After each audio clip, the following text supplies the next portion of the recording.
Okay, good morning, honors pre-calculus students. Today what we're going to do is the day 2 of section 5.3. I've got like 3 or 4 examples, and that's it. And then your homework is on your assignment sheet. Day 2 of 5.3, it's in the book. So when you're done watching the video, work on the homework, and then when we get back to class, we can go over your questions. Okay, the first example I have is a solving problem. And we've got a solving problem where we've got 2 different trig functions. One thing you might want to try to do, if at all possible, is to change them so they are all the same type of trig function. And that won't always work, but if you can do it, it might help. So in this particular example, let's try to see if we can change them all into sines or all into cosines. Well, I've got a sine squared here, and if I look at the Pythagorean identities, sine squared is the same thing as 1 minus cosine squared. So if I leave the 2 out in front. If I change the sine squared into a 1 minus cosine squared, that might be helpful because now cosine is the only type of trig function involved. And if I distribute the 2 through, I would have 2 minus 2 cosine squared x plus 3 cosine x minus 3 equals 0. And if I rearrange that a little bit, I'd have a negative 2 cosine squared x plus a 3 cosine x, and then I can combine the 2 with the negative 3 and get a negative 1. Alright, well, I'm not a huge fan of having a negative out in front. Like, this looks like a quadratic type situation, and I don't like factoring quadratics with a negative out in front. So what I could do is I could just change the sign of everything, and I could write it as 2 cosine squared x minus 3 cosine x plus 1 equals 0. If you like dealing with it that way, that's okay to do. Well, it looks like a quadratic to me. I've got 3 terms. I've got something squared, something not squared. So let's try to factor it like you would factor a quadratic. So what 2 things would go in the first 2 spots to make a 2 cosine squared? Well, I could have a 2 cosine and a cosine. That would make a 2 cosine squared. And then 2 things that would go in the last positions that would multiply to give you a 1, well, your only options are 1 and 1. Now, they could both be positive. 1 times positive 1 is a positive 1, or they could both be negative, which is what's going on in this case, because see how I need to have a negative 3 cosine x in the middle? If I check the outside 2, I'd have a negative 2 cosine minus 1 cosine. That would be a negative 3 cosine. So that's how it factors. Now when you have something factored, set each factor equal to 0. So 2 cosine x minus 1 equal to 0. And cosine x minus 1 equals 0. And solve each of those individually. On this one, we can add the 1 and then divide by 2. And then now our answer will be the angles where we get a 1/2 in the cosine spot. So where do we get a 1/2 in the cosine spot? Look on your unit circle sheet. You get a 1/2 in the cosine spot at pi over 3 and at 5 pi over 3. So there's 2 of our answers. Now let's finish solving this one. Add 1, so cosine x equals 1, And now we would do inverse cosine of 1.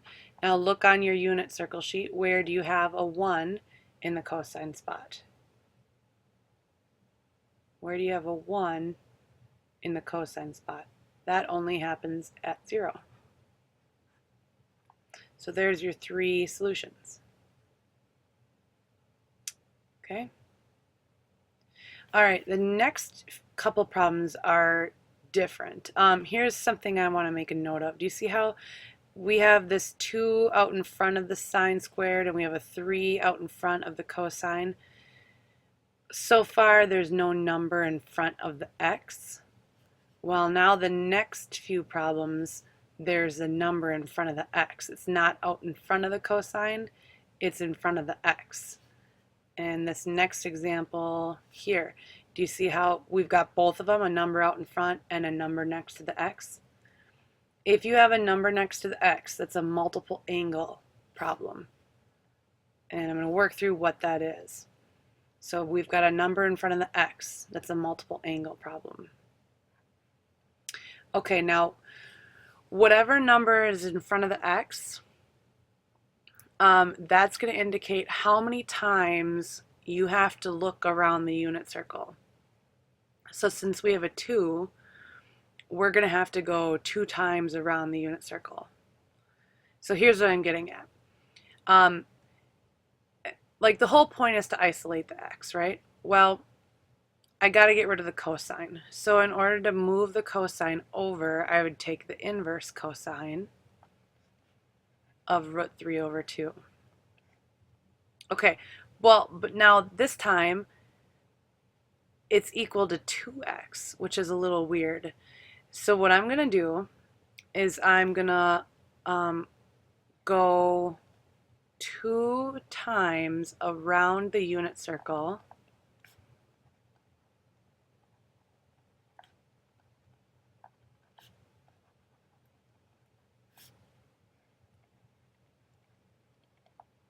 Okay, so I want to look for the angles where there is a root 3 over 2 in the cosine spot.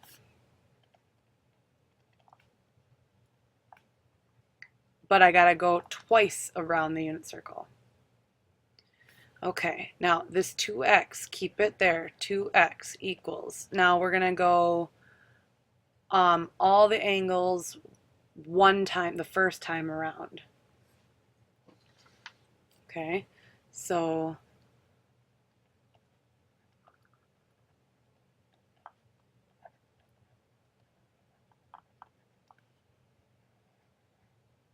okay, all the angles first time around. So look around your unit circle, and we're going to do this in degrees for this problem. What angles in degrees do you get a root 3 over 2 in the cosine spot? So what angles in degrees do you get a root 3 over 2 in the cosine spot? One time around, the first time around, that happens at, oops, sorry about that. Okay, the first angle where we see a root 3 over 2 in the cosine spot is at 30 degrees, right? Okay, and where else do we see a root 3 over 2 in the cosine spot? 330 degrees. Okay, so just hold off on that a second. Now we're going to go the second time around.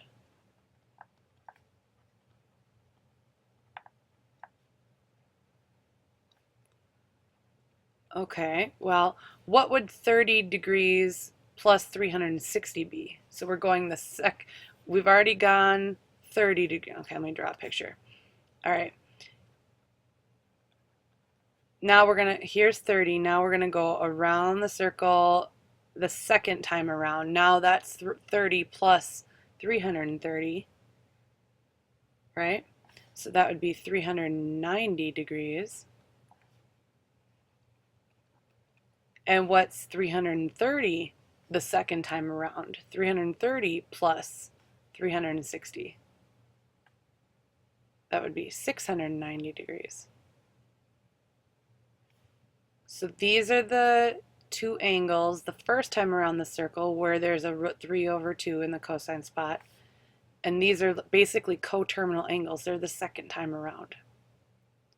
But we're not done because the whole point is we got to solve for x. So in order to get x alone, divide by 2. So our final answers would be 15. Divide 330 by 2, and you get 165.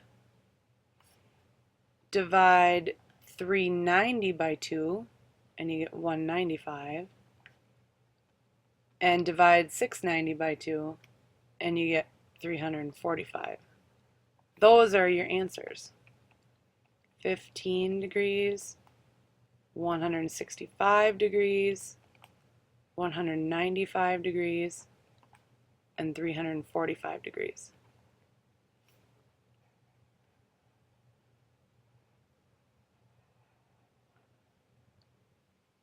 Okay, so that 2 in the front means we have to go around the unit circle twice.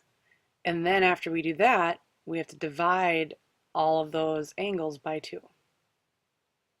Okay, next problem. Now, I might have to finish this problem in a part 2 video, but we'll just see. Okay, first thing I would do with this problem is I would add the 1 over to the other side, and then I would divide by 2. Now, we're trying to isolate the x, so move the cosine over by doing the inverse cosine of 1/2.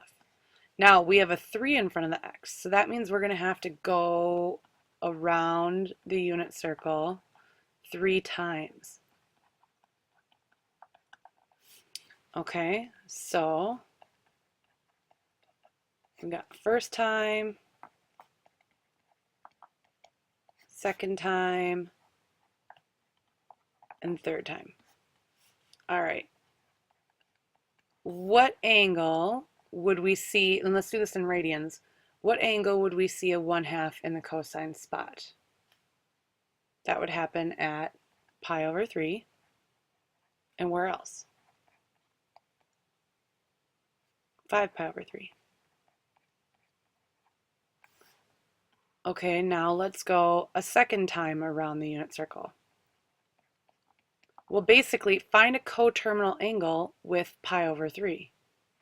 Find a coterminal angle with pi over 3. Well, you add 2 pi, right? Because we're going around the circle again. Get your common denominator. We're really adding on 6 pi over 3.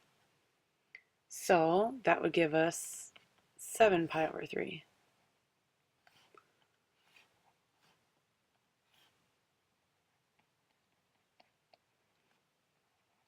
Okay, now find a coterminal angle with 5 pi over 3.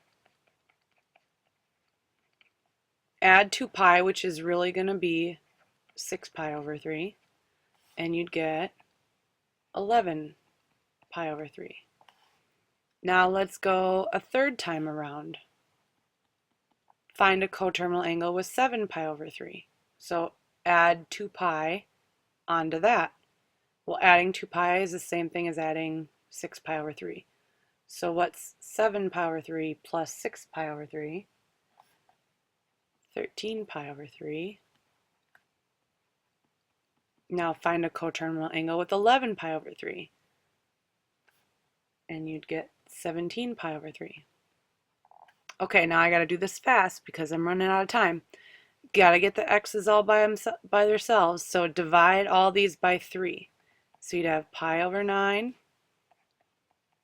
5 pi over 9, 7 pi over 9, 11 pi over 9. You see the pattern?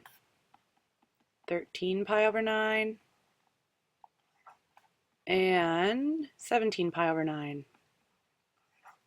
Okay, the video is almost done, so go and do the 5.3 assignment in the book.